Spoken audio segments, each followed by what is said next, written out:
The second Sicha in Lekutei Sichos Chelik Yud Gimel Parshas Pinchas is taken from the Farbrengen Parshas Pinchas Tovshin Lamed Aleph. And there the Rebbe talks about the Rashi, where Rashi says that when Moshe Rabbeinu told Hashem before he passed away that he should appoint somebody else to take his place as the leader of the Yidden, the Eibishter told him, instead of you telling me what I should do to my children, I want you to be mitzaveh the children how they should behave towards me. He wants Moshe Rabbeinu to tell the Yidden how they should behave towards the Eibishter. And Asher brings a moshel from a daughter of a king, a princess, etc., etc.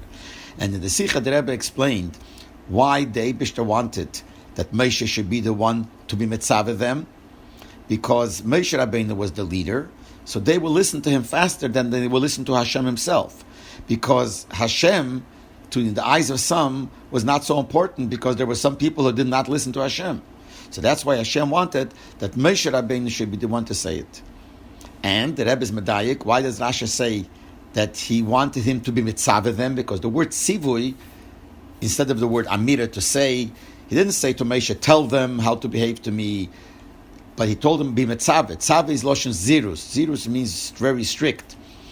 So not only did the Eibishter tell Moshe, I want you to tell them how to behave towards me, I want you to be mitzaveh them, tzaveh's b'nei Yisrael, speak strict. And at this point, that he wanted Moshe to speak in a strict way, the Rebbe quoted from Tanya Sof Perek Chavtes, where it says L'gabe de Meraglim, that first the Yidden did not believe in the ability of Hashem, and then when Moshe Rabbeinu told them Hashem is angry, and they heard Dvorim Koshim, very harsh words, that made them change. So here too, the Eibishter wanted him to speak, Moshe should speak Loshen Tzivui, Zirus to the Yidden, and that will make them behave properly towards the Eibishter. And that's how the Sicha was written. This Dugma example of Tanya was written in the Sicha when it was given into the Rebbe as a Ha'oreh, because it's a side word, it's only a Raya, but it was written the way the Rebbe said it. After the Rebbe was Magiya the Sicha, it seemed that the Raya from Tanya was not only B'negei the fact that the Eibishter wanted him to speak bezirus, to speak harsh words to the Yidden, and that'll help, but also the fact that the Eibishter wanted Dafka Moshe Rabbeinu to do it. And on that he brings the Raya from Tanya. So the people who prepared the Sicha as the Rebbe, L'chure from Tanya, is no dugma, no Raya, but the fact that it has to be Moshe Rabbeinu. There are 2 points here.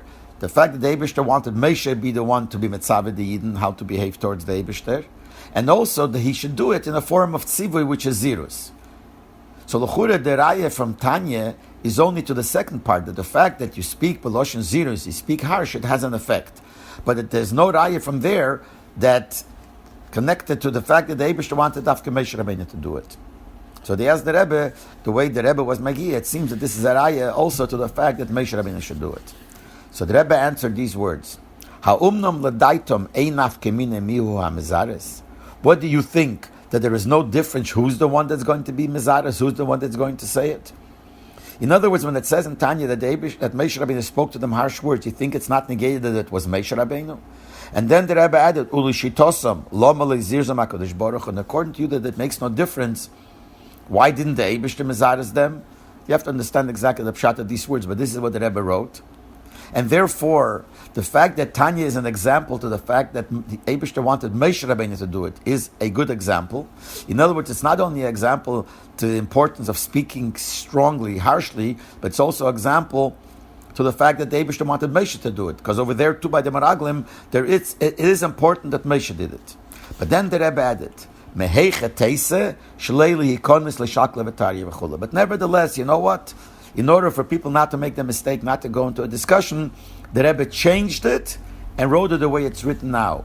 That the way it's written now, in the Sicha, it says here, concerning Ha'oreh 24, in the Pnim it says that the Eibishter wanted Moshe Rabbeinu to be the one, and then in parentheses it says it should be done in the form of zirus, in the form of harsh, and the Ha'oreh, the Dugma of Tanya, is to that word that it's in the form of zirus. In other words, the Rebbe said, he changed it back that it should be that the dugma of Tanya should not be on the fact that it should be Moshe Rabbeinu, but it's only on the fact that it's a form of zirus. So the Rebbe was really saying, really it could have been the way it was before, that it's a dugma, a raya also that the Eibishter wanted Moshe Rabbeinu to say it, because over there too it was important that it was Moshe Rabbeinu. But say if there's going to be a problem, people won't understand Hefkashas, the Rebbe changed it this way, that it's a dugma to the inyan that it has to be Beloshen Zirus.